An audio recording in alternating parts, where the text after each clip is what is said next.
大家好，我是妮娜。大家来到日本玩，应该都会想要住看日式的温泉旅馆吧？因为日式温泉旅馆是日本才有的很独特的住宿设施，在这里不但可以体验到很独特的日式服务，那还有晚餐精致的怀石料理，最棒的当然就是可以疯狂泡温泉。但是其实日式的旅馆从入住到退房之前都有很多潜规则，所以这一支影片呢，就是要从头告诉大家入住日式旅馆会有哪一些要注意的事情，这样大家就可以很道地的体验日式旅馆咯。所以如果你是接下来有安排要入住日式旅馆的话，一定要看完这一支影片。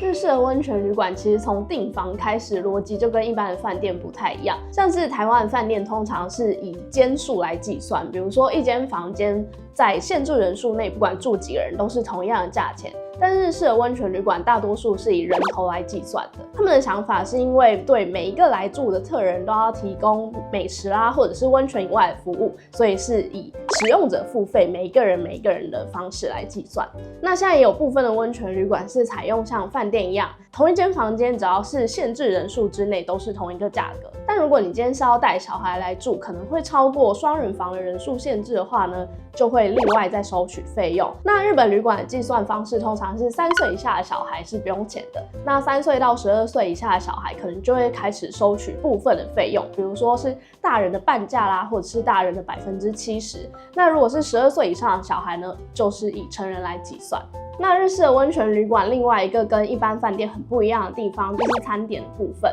通常西式饭店可能就只会有附早餐的方案，但日本温泉旅馆从以前到现在都是秉持着让客人来这边好好休息放松，泡完温泉之后吃乡土料理，所以有很多温泉旅馆都会提供1泊2食的服务，就是有附当天的晚餐跟隔天的早餐。那根据你选的晚餐食材的不同，那方案价格也会有变化，像是可以选择最基本的晚餐啊，或者是有附和牛、螃蟹、龙虾，那这些等级不同的食材都会让你的房型价格有所变化。那其他跟餐点相关的单字大家也可以记起来，像是朝食付き就是只有附早餐，如果不需要早餐也不需要晚餐的话，就可以选择素泊まり的方案。所以大家在预约日本的饭店或者是温泉旅馆的时候，都可以注意一下这几个单字，才不会订错方案哦。那预约结束之后，接下来终于要到入住的部分了。其实从一踏进日式的温泉旅馆，就有蛮多需要注意的事项，像是我觉得 check in 的时间就比一般的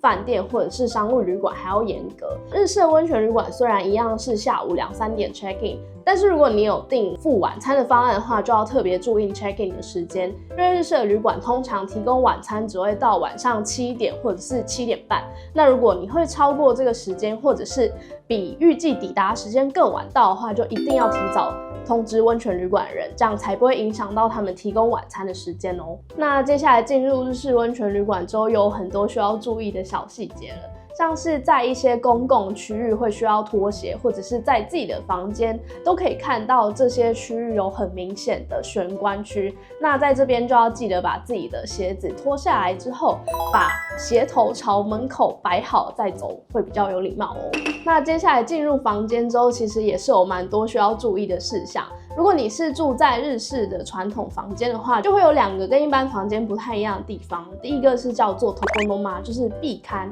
它有点像是把墙壁挖空，在上面做出一个空间，摆设艺术品，像是花瓶啦，或者是挂画。那在日本的文化来说，这一个空间是非常神圣的，所以大家记得不要在上面放你的行李或者是杂物。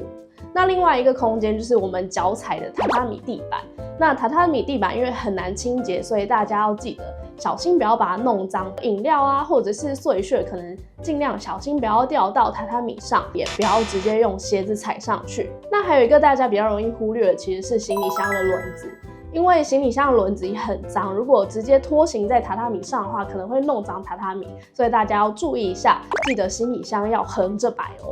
那在日式旅馆，通常 check in 完在房间休息之后，接下来要做的事情就是去泡温泉了。那泡温泉的部分其实就有更多是我们很不熟悉的规则，所以呢，我接下来整理了8个在泡温泉的时候要注意的事情。那这个不管是在日式的温泉旅馆啊，或者是饭店的大浴场，或者是在钱汤，其实都适用哦。那第一个其实就是有一点不成文的规定，就是身上有刺青的人可能不能进入浴池。因为在日本啊，身上如果有大片的刺青，通常会是一些黑社会的人，所以如果你身上有很多刺青的话呢，可能会被误会会，所以就有可能会被拒绝进入浴池。那现在有部分的温泉旅馆啊，或者是饭店是有开放了啦，但保险起见，还是可以自己准备一些肤色的贴片，贴住你的刺青，这样子就不会有问题了。那接下来的泡温泉潜规则其实就跟公共卫生比较有关系，所以大家其实只要将心比心，应该都可以理解为什么会有这一些规则。那第一个当然就是进去浴池之前，记得要先把你的头发跟身体都洗干净再进去，才不会用脏温泉水。那第二个就是如果你是长头发人，也记得要把头发盘起来，这样才不会有头发飘在温泉上。那再来是大家可能都会常常看到日本人他们会把小毛巾放在头上泡温泉，其实这是因为毛巾是不可以放进水里的，因为这也是接触到个人皮肤的东西，所以会有一些卫生上的疑虑，可能要把毛巾放在旁边，或者是放在自己的头上。浴巾也一样的道理，就是不可以包着下水。那更不用说是泳衣了。所以如果你是会害羞没办法泡裸汤的人的话呢，就建议你可以租一个私人的汤屋，在那边泡温泉。因为温泉浴池是一个让大家放松休息的地方嘛，所以除了要注意公共卫生之外，另外一个要注意的原则就是不要打扰到别人泡温泉休息的权利。像是有带小朋友一起进来泡温泉的话，就要注意不要让小朋友跑来跑去，或者是在温泉里面游泳，避免造成别人困扰。如果是跟朋友一起来的话呢，也要注意，虽然可以聊天，但是不要聊太大声。泡完温泉之后，我觉得有一个大家可能比较容易忽略的是擦干身体这件事情。前面有说到，大家可能会看到日本人头上都会盖一条小毛巾，其实这一条小毛巾呢，是为了要上岸的时候擦干身体使用的，所以大家也可以记得带一条小毛巾进去浴池，那可以放在头上或者是放在旁边。记得要出去的时候呢，先用小毛巾把身体擦干之后，再到换衣区，才不会让地上变得湿湿的哦。那泡完温泉之后就是吃晚餐的时间了。那刚才有说到，在日本的温泉旅馆，其实吃晚餐的时间比较早，而且是有固定时间的，所以通常会在你 check in 的时候就先跟柜台人员约好晚餐的时间跟隔天早餐的时间。那要记得在约定好的时间到晚餐的会场哦。那在日式旅馆吃晚餐啊，通常都会有专属的晚餐会场。那如果你是订比较高级的房型方案的话呢，可能就会有私人的包厢，或者是在你的房间内直接用餐。关于餐点的内容啊，有一点要特别注意的是，如果你有食物过敏，或者是有特殊的饮食需求，比如说不能吃牛肉或者是吃素食的话，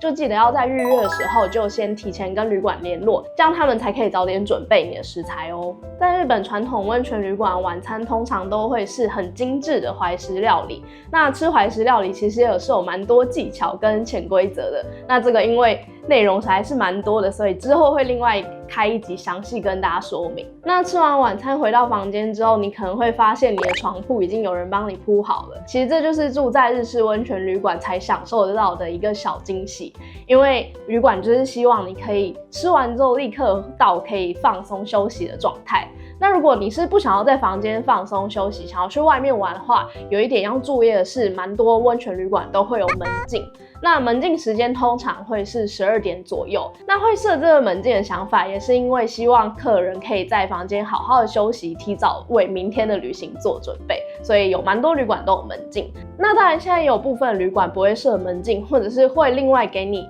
门禁时间使用的房卡。所以呢，这一点也要特别注意一下你的旅馆有没有门禁的时间哦。那以上就是日本温泉旅馆从入住到退房之前要注意的一些事项了。那大家看我讲了这么久，千万不要觉得压力很大，觉得来日本住温泉旅馆好像规定很多。其实仔细想想，这一些不成文规定啊，还蛮多都是以不要造成别人的困扰，或者是可以让大家休息放松为出发点来设定的。所以大家其实来日本玩的时候，也只要抱着这样的心态，就可以很轻松的融入日本的温泉旅馆或者是饭店了。如果你还有其他想要知道的日本旅游潜规则，或者是有因为文化不同造成一些困扰的状况的话，都可以在下面留言告诉我们，我们就会另外再开一支影片跟大家解说。那我们这一支影片就到这边结束了。如果你喜欢这一支影片的话呢，记得按赞留言，也可以分享这一支实用的影片给你朋友。那我们接下来也会继续推出相关的日本旅游知识影片，所以大家也别忘了订阅这个频道哦。那我们就下支影片再见啦，拜拜。